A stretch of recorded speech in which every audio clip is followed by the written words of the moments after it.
We're going to take a closer look tonight at another example of where, despite the conventional wisdom, there were people in the United States who actually were preparing to defend against the kind of attacks which occurred here on 9/11.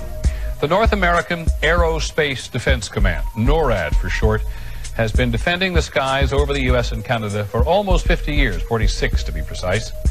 USA Today reports that in the 2 years before the attacks on September the 11th, NORAD conducted exercises using hijacked airliners as weapons. And one target was the World Trade Center. We knew he hated us. But there was nobody in our government, at least, and I don't think the prior government, that could envision flying airplanes into buildings on such a massive scale. But that turns out not to be true. U.S. military planners did envision and practice those very scenarios. As reported by USA Today, the North American Aerospace Defense Command, NORAD, conducted exercises with fighter jets, simulating hijacked planes flown into the World Trade Center. Pentagon planners also envisioned the attack on the Pentagon 5 months before it happened. September 11th, 2001. NORAD is in the middle of a number of military exercises. The first, Vigilant Guardian, is described as an exercise that would pose an imaginary crisis to North American air defense outposts nationwide. The second, Northern Vigilance, moved fighter jets to Canada and Alaska to fight off an imaginary Russian fleet.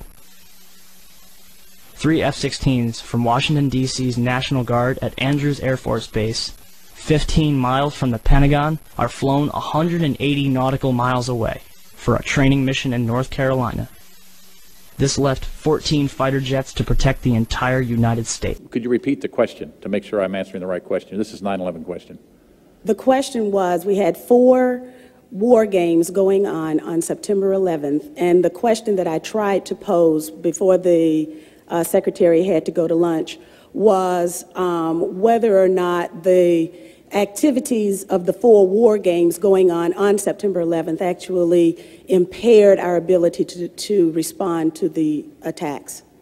The answer to the question is no, did not impair our response. In fact, General Eberhart, who was then the commander of North American Aerospace Defense Command, as he testified in front of the 9/11 Commission, I believe he told them that it enhanced our ability to respond, given that NORAD didn't have the overall responsibility for responding to the attacks today. That was an FAA responsibility.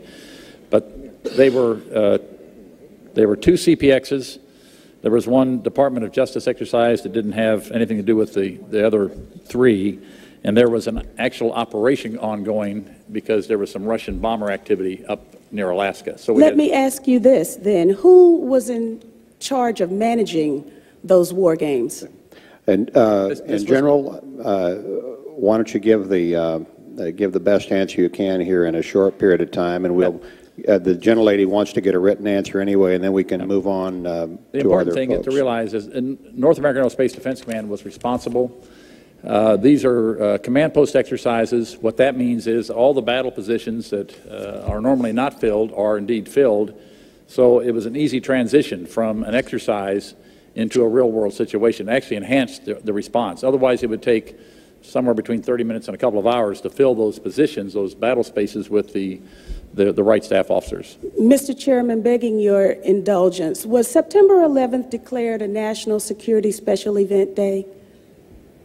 I'd have to look back. I do not know.